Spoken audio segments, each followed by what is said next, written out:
Welcome to the Lost in Possession football podcast. Three mates, three different teams, and three very different opinions. So another big week ahead of us in football. We also learned the World Cup draw, absolutely huge. So this week's show, we're going to break it down group by group. Can England go the distance? Who's a dark horse? Who's going to surprise us? And also we look ahead to the massive UCL and Premier League fixtures this weekend.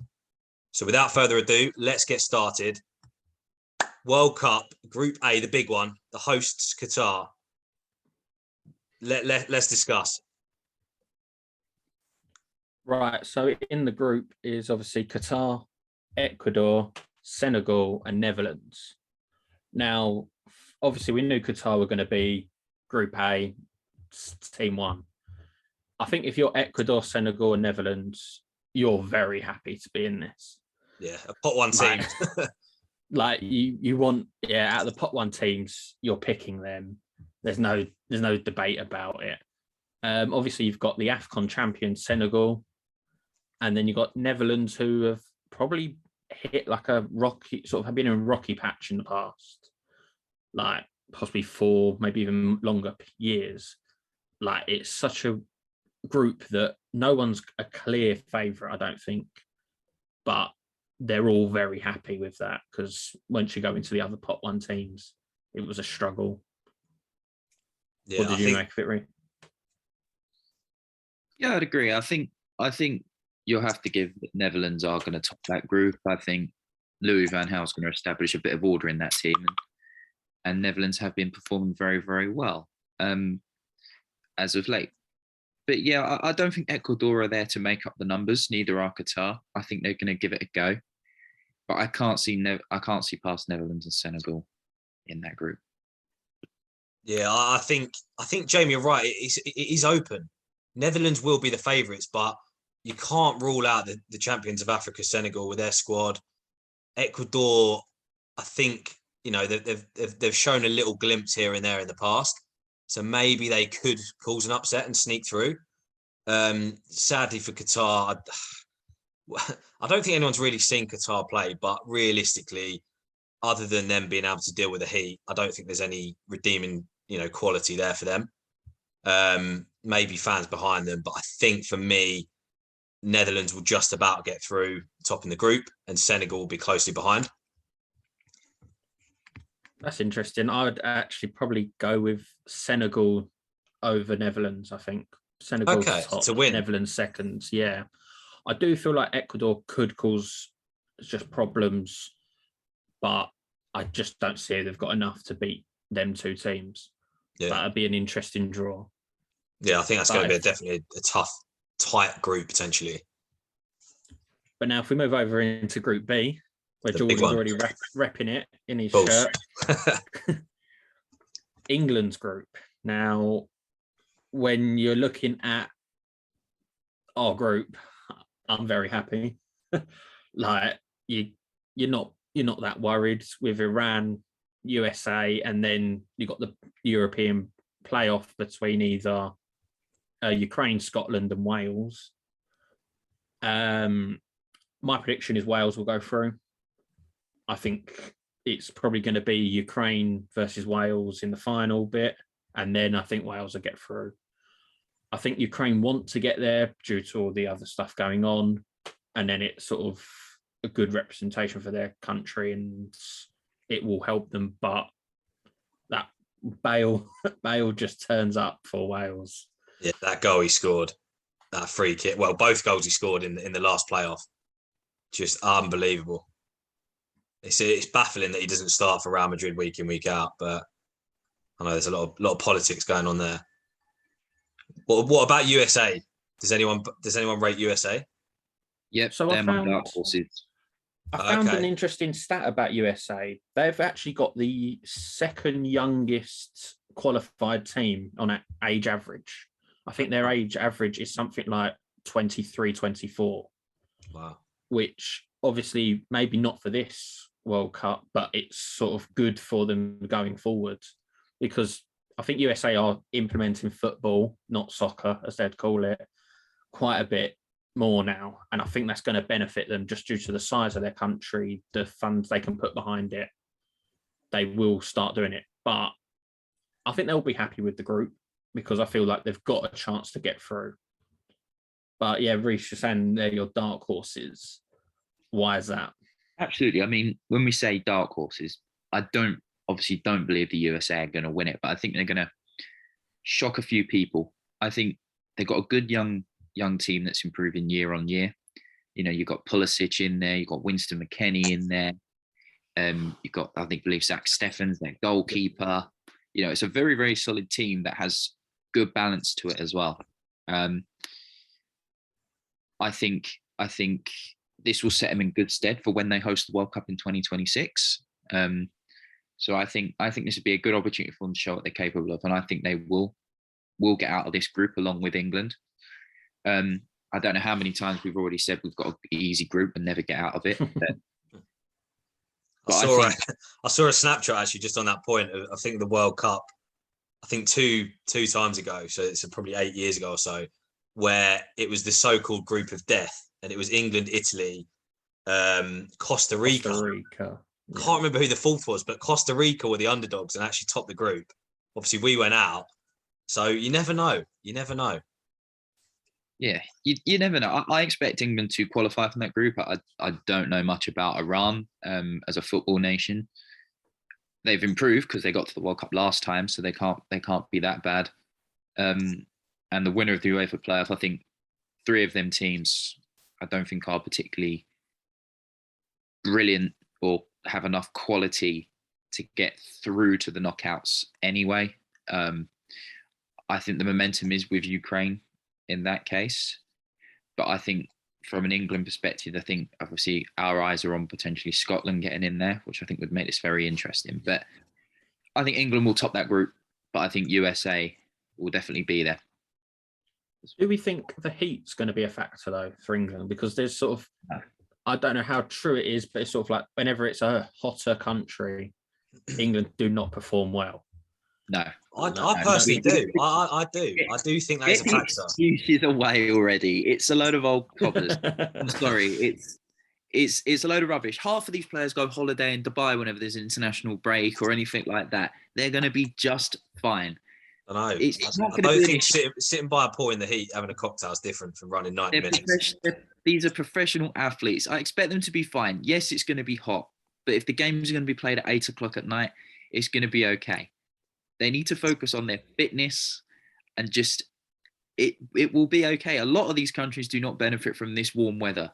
I don't even think Portugal gets as hot as that or Spain gets as hot as that. So no, they don't. So if they're going to get through it, they're going to get through it. You need quality to get through it, not weather conditions. Yeah, fair. I think, I think no disagreements on that from my side. England, I'm confident will win the group. I think I saw a joke on Twitter. It's looking the group. If Ukraine get through, it's looking a bit more of a peace treaty rather than a football group with Iran and USA with their history and obviously Ukraine. But I think, I'm confident in the group. England will win it. I personally think we'll see Wales join us in the group, and that'll be an epic game. Moving on to then Group C. So pot 1 was Argentina, and then makes up the rest of the group is Saudi Arabia, Mexico, and Poland. Go on, Jordan, kick us off. What are your thoughts from this group? I think this is a tough group. I don't think Argentina are as good as anyone believes. I know they finally won, their local trophy, their sort of version of the Euros, if you like, and that was a big deal. I just think, I don't want to be controversial and say Messi's past it, but I do think he's a little bit past it.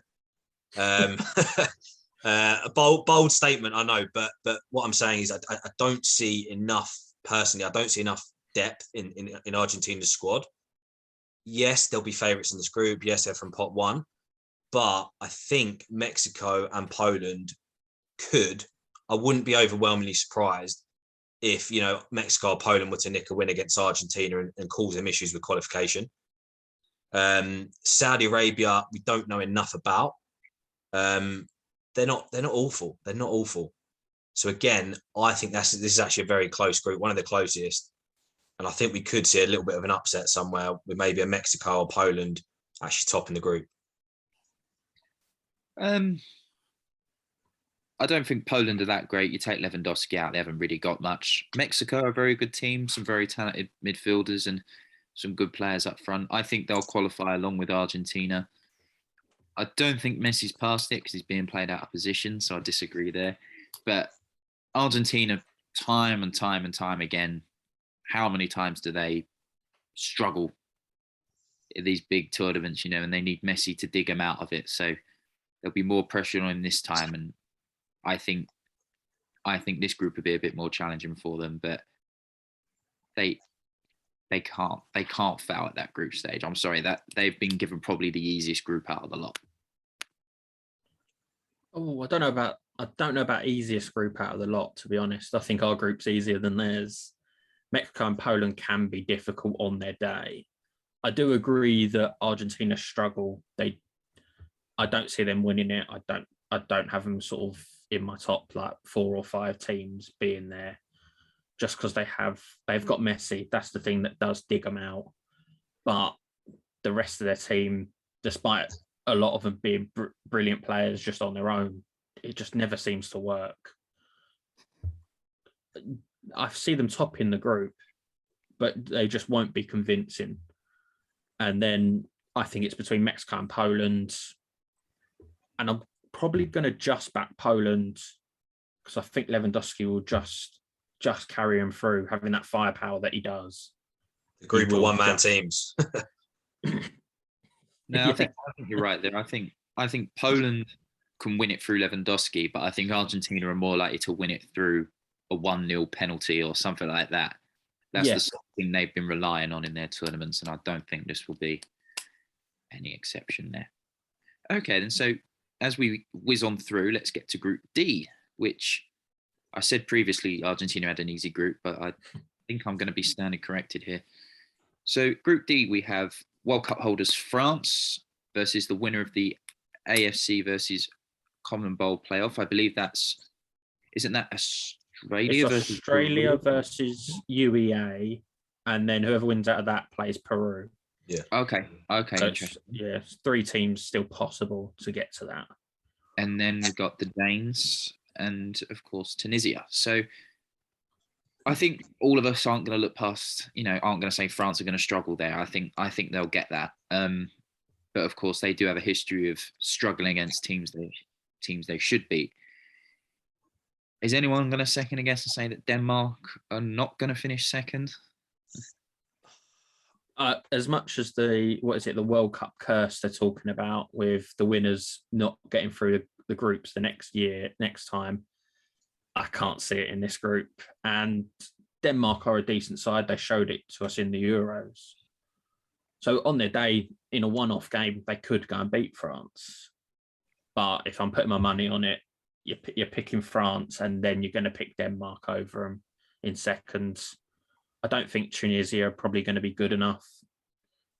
And then with the 3 teams left, like Peru, Australia, and the UAE, I don't know enough about them, but I don't see any of them being better than Denmark.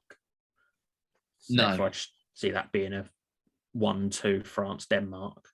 Yeah, I'd agree. I think just on Australia, in terms of, I'm not sure Australia will qualify. They've had a lot of managerial issues, and there's been a lot of actual drama with their team where the manager in the playoffs hasn't been picking the right squad, and there's been a lot of kind of media outcry for his sacking. So I actually don't think they may even make the group. I think Peru personally will get through.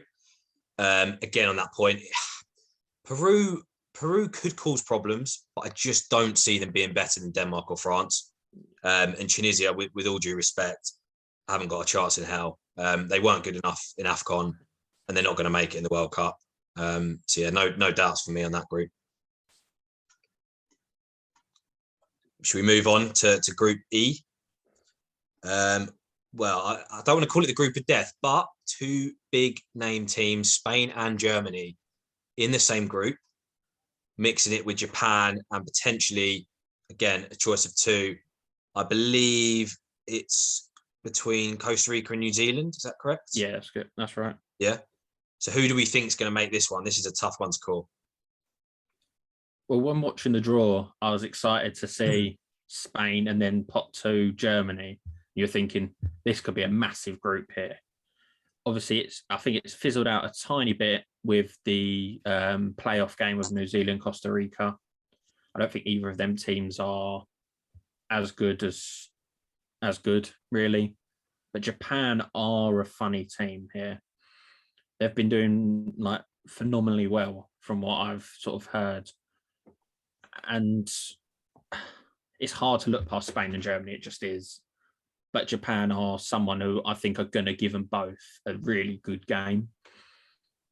Whether I don't think a bit. Who are you picking? Who are you picking to top the group out of those two? Probably say Germany. Probably say Germany. I'm not convinced by Spain. To be fair, they did better than I thought they would in the Euros. But I just feel like there's something lacking in that Spain team at the moment. And I think it might be just the goal scorer. I think they've got Morata up front, and I can't remember the other player they had in the Euros, and both of them just couldn't hit anything. I'd rather have my nanny up front to try and score the goals sometimes. But yeah, so I'd go with a Germany 1, Spain 2. Okay, Reece, any disagreements on that? Okay, yeah, I think Germany are going to top that group. I think I'll get this out of the way early. I've already said that Germany are my favourites to win this tournament. So I think they'll top this group. I agree with Jamie. I think Spain lack a goal scorer, and there's a definite imbalance in that team. I'm not quite sure what it is, whether it's like a defensive midfielder or creative midfielder, I don't know, but they're lacking that. And I think they're going to be the tournament, this tournament is going to be where we're going to see them disappoint. I don't know, I just think that they got the results in the Euros, but they just got there. And I don't think any of us saw them winning.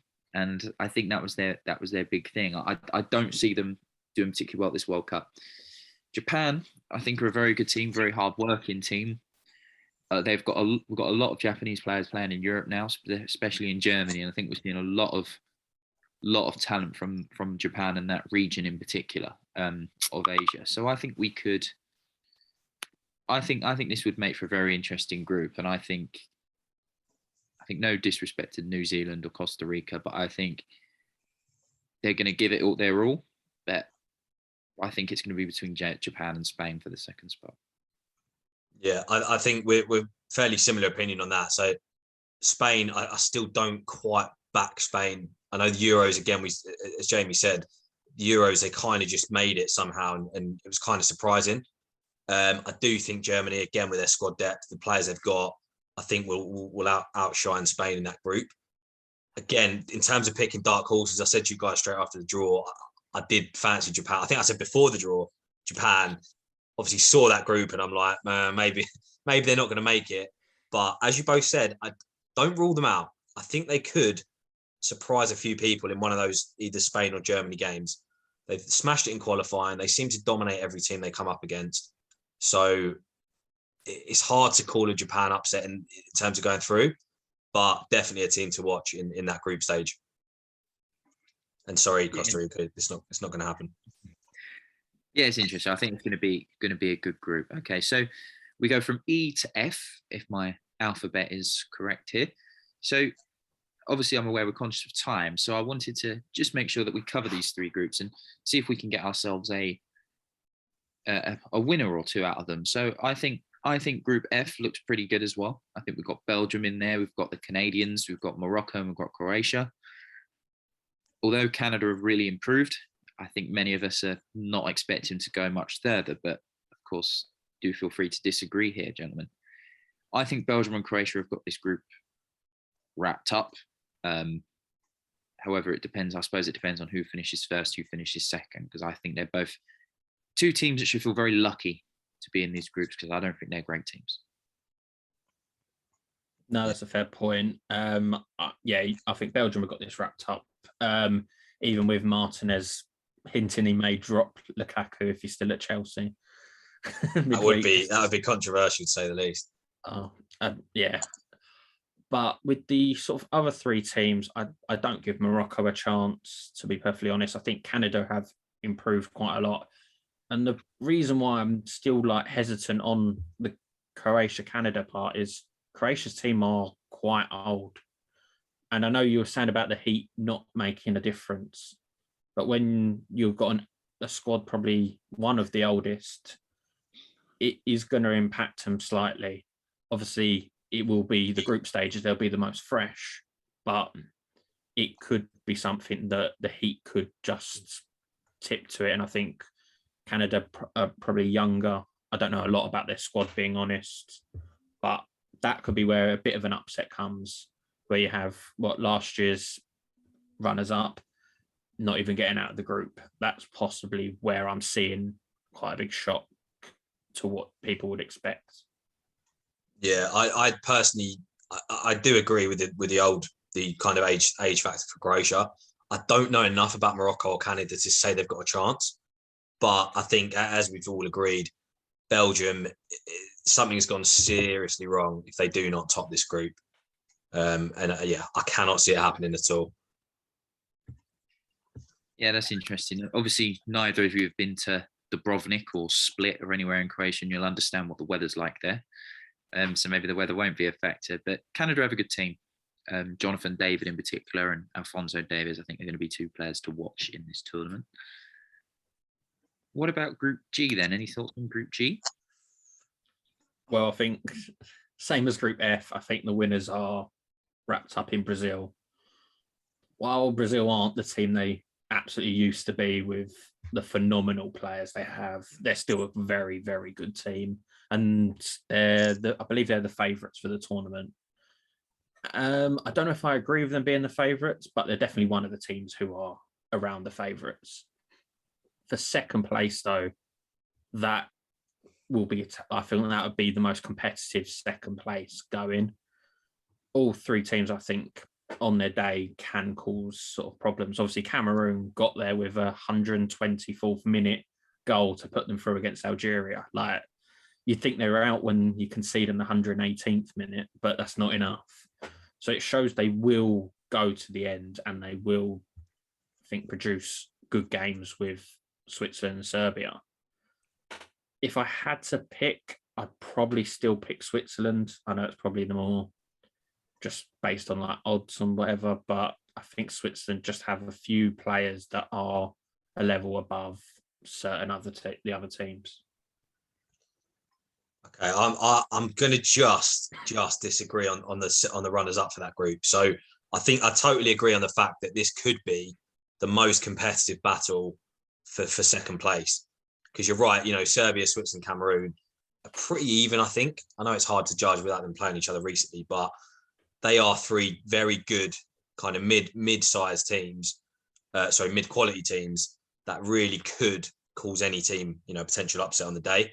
Brazil, again, Brazil are currently favourites for the tournament in terms of odds. I'm not sure I agree with that. Obviously, we can go into that a little bit more, when we predict our winners, but they will win the group, in my opinion, but not in as dominant fashion as potentially people think.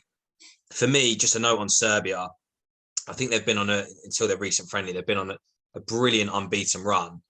And obviously one of their biggest results, as we know, was the one that forced Ronaldo to the playoffs, that win against Portugal. And any team who can do that to Portugal in a big competitive match, I don't think can be written off. So I'm actually going to go Serbia for the runners-up of that group, just over Switzerland. Yeah, I think this one's going to be a tough one to call for second place. I think Brazil are good. They've got better, but I think there's still some work to go. And I think Serbia with Vlahovic up front, if that's how you pronounce it, Dusan Tadic in midfield, and Milikovic Savic in midfield as well. You've got players like Kostic and Mitrovic if you need to bring him on, and players like that. I think they might pip Switzerland to second place. I think these two have had quite a competitive rivalry at recent tournaments, and I think that will continue, but I can see Serbia nicking that. Okay. Last but not least, Group H, Portugal, Ghana, Uruguay, and South Korea. I think this one's very tough. Actually, really tough. I think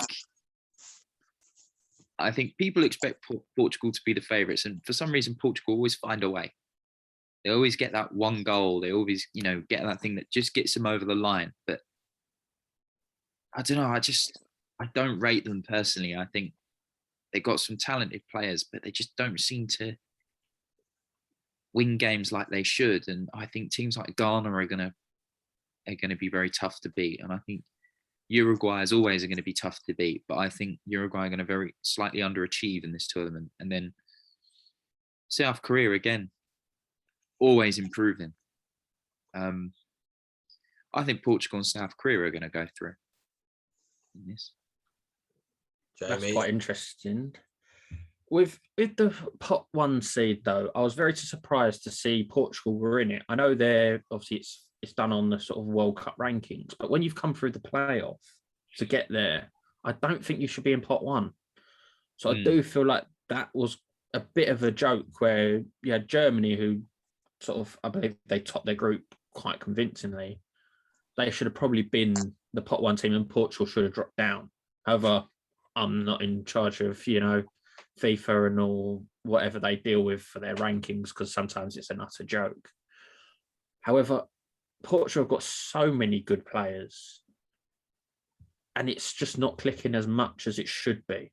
If you look at that team of all sort of, you've got obviously Ronaldo, Fernandes, Bernardo Silva, Cancelo, Diaz, you've got Pepe. I know Pepe's like 40 years old now, but just looking at that team, you just think they should be considered one of the top teams. So that's why they're in pot 1. But when you get through the playoffs, I don't think they should really be there.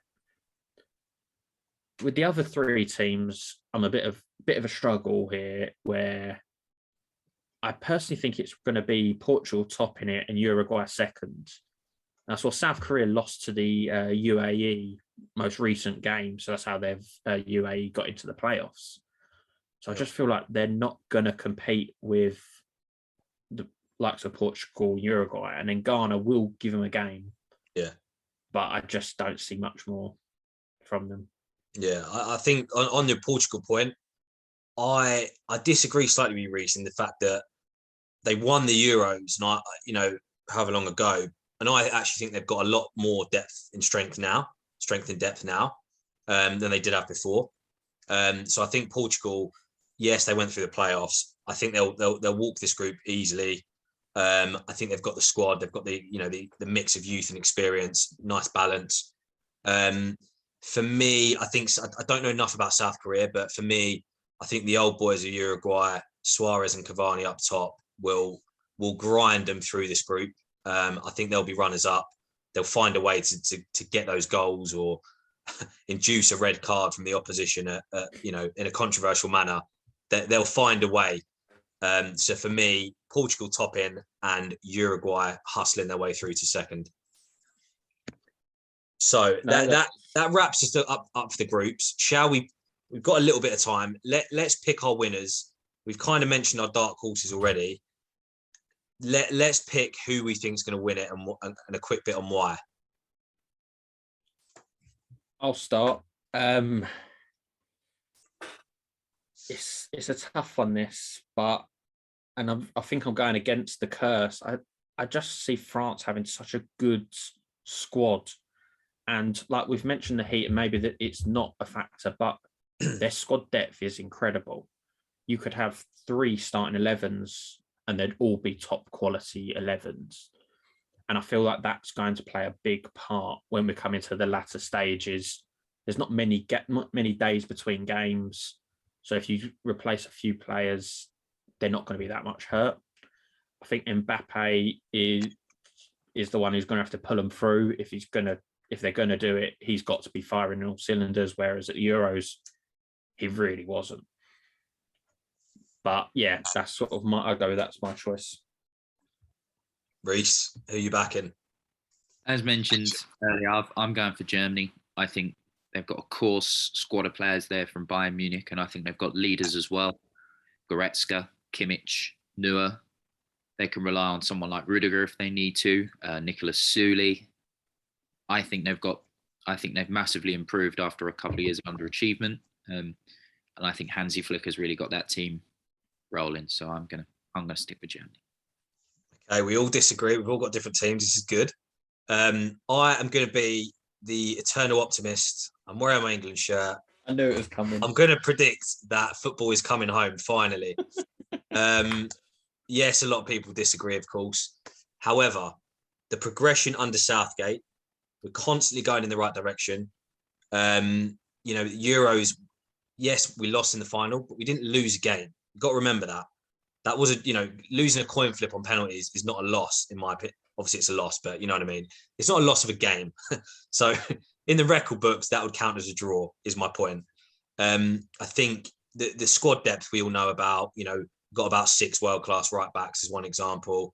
The squad depth, the progression under Southgate. Even the other day with a little thing like the booing of Harry Maguire and how all the players have come out in support. It's just such a different vibe and atmosphere from the England teams we've seen in the past. The golden generation of how that England team didn't win anything is beyond me. But you've seen some of the players come out and touch on it. It's the different, the dynamic that Southgate's created in that squad. I think finally this time we can potentially, heat aside, we can go all the way and win it. Well, you're an optimist with England. Someone's got to be. Yeah, I don't see it when I can see what progression it might mean, where we'd have to play France in the quarterfinals. Yeah. I think it might be, if you go by odds, it'd be Senegal in the round of 16, then France. Then I think it'd be Belgium, and then it'd be Brazil in the final. Yeah, compared to what we did in our last World Cup, where we had the easy side of the draw, it could be a struggle. Really. Yeah, no, that's a fair point. But I'd in a 50-50 game against the big sides, I think we've got, no one will walk us off the park or anything. We'll always compete and always be in that. We'll always be in with a chance.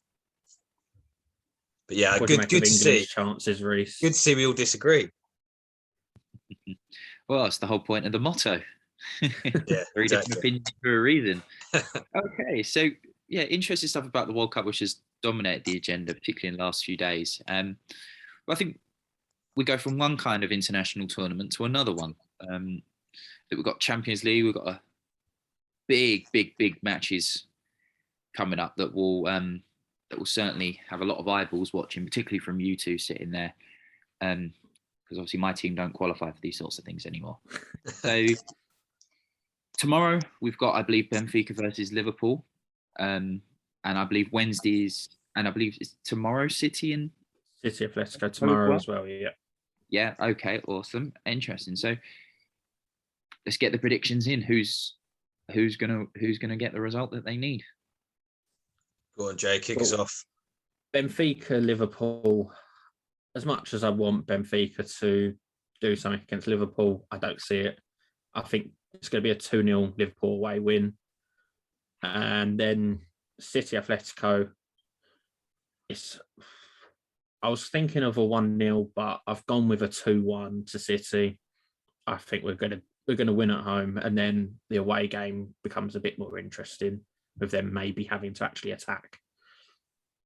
Yeah, so for me, I completely agree. I think Liverpool, it'll be a walk in the park. I've gone for 2-0 Liverpool as well. I think City will get the job done. I also think they'll win 2-0. I don't even think you'll concede, to be honest. I think it'll be over in round one. That's interesting. I think Liverpool will win. I think maybe a 3-1 with Benfica's highly rated Darwin Núñez getting a goal. I think he'll put himself in the shop window. City will beat Atletico, I think maybe about 2-0. But the thing is with Atletico and Simeone is they're the sort of team that they know that they could afford to lose 2-0, knowing that they're so unpredictable. Atletico can always get a result when the chips are down. I think they've proved it against Man United. I think they've proven it against Liverpool before. They're just that sort of team. So I think they're going to go there to make sure that they're not out of the tie. But I think City will go through. And then we move on to Wednesday. I think, again, even some more interesting games, of course, with Villarreal and Bayern Munich. But we've also got the the big one, I think this is much harder to call. We've got Chelsea versus Real Madrid, which I believe they played each other at this stage last year. Do correct me if I'm wrong, but yeah, let's semi-finals last year. So I'll jump straight in. I think Bayern will get the job done away to Villarreal. I believe 2-1 would be my prediction. Villarreal will nick a goal, but ultimately Bayern will be strong enough. Chelsea Madrid, huge game, coin flip in my opinion. Our loss at the weekend kind of made me doubt us a little bit and probably has rattled a bit of confidence. However, I think we will win. We're at home, obviously, on Wednesday. I think we'll nick a 2-1 win, which will set the game up nicely for the away tie. Can't disagree with the Bayern sort of game. I've gone 3-0 Bayern, though. I think they're going to win comfortably. Don't think Villarreal are going to be able to contain them with all the sort of attacking options they've got. It just seems like Bayern are going to get comfortable, win the first game, and then they've had their sort of blip in the tournament with the 1-1 draw to Salzburg. Then Chelsea Real Madrid, I've gone between 2-1 Chelsea, 2-1 Madrid, 2-2. But I've actually settled with 1-1, and I think that would be great for the sort of return leg. I think the Chelsea game against Brentford, you do that once a season. You just go and get beat by a team near the bottom. Last year, I think it was West Brom, or that might have been the season before, something like that. You do that, and then you'll just carry on as business as normal. I think you'll go back to the sort of back five that you have with James playing the right wing back. I think that will help you. But yeah, so that's what I've gone with 1-1. Yeah, very interesting. I think Bayern Munich, not just in the Champions League, but domestically, when they're playing teams that they should get a result against, they haven't necessarily. And it's often ended up with quite catastrophic results for them. Villarreal are again, not there to make up the numbers, and they will give Bayern a game. I wouldn't even be surprised if this ends a draw in the first leg. I wouldn't, but I'll expect Bayern Munich to at least get it over the line with the leaders and the quality that they've got in the second leg. Chelsea, Real Madrid. I don't think Chelsea will need to look too much into the result against Brentford. I think it's just a one-off. Those things happen. Their eyes are on Madrid. It's not going to determine, how they play on Wednesday. I think Real Madrid, a lot of questions being asked about them, their tactic, Ancelotti's tactics in particular, when they played PSG and Barcelona in the league. But Real Madrid is Real Madrid. All they need is Benzema, and he gets them out of trouble from nothing, in my opinion. That's why I think he's world class. I honestly can't call it. I think Real Madrid are going to be desperate for revenge. So I think we could be looking at a potential 1-1 here. Okay, so tough to call. Finally, we've got about 30 seconds left, so we'll have to do it very quickly. The big one, the Premier League title deciding match this weekend, City v Liverpool. What's your score predictions? Go. 2-1 City. Let's do it. We're going to win the league. Reece? I know we're going to dissect all this next week, but I think Liverpool are going to win it. I think just for the sheer excitement. I'm hoping for a 90th minute winner just to add more. I can't deal with that, Reece. I can't deal with that. Either way. Even what's your score? What's your score prediction then? 2-1 Liverpool. Let's just go for it. Right. I'm going to be the boring one. I reckon it's going to be such a tight, tense game. It's going to be a 0-0, and we're going to be on the edge of our seats the whole game, but no one will score. City will get the draw, and City will ultimately win the league. So there you go. We all disagree. One's got a draw, one's got a win, one's got a Liverpool win. That wraps us up for this week. As always, let us know your thoughts in the comments. Like, comment, and subscribe. You know the drill. Here we go.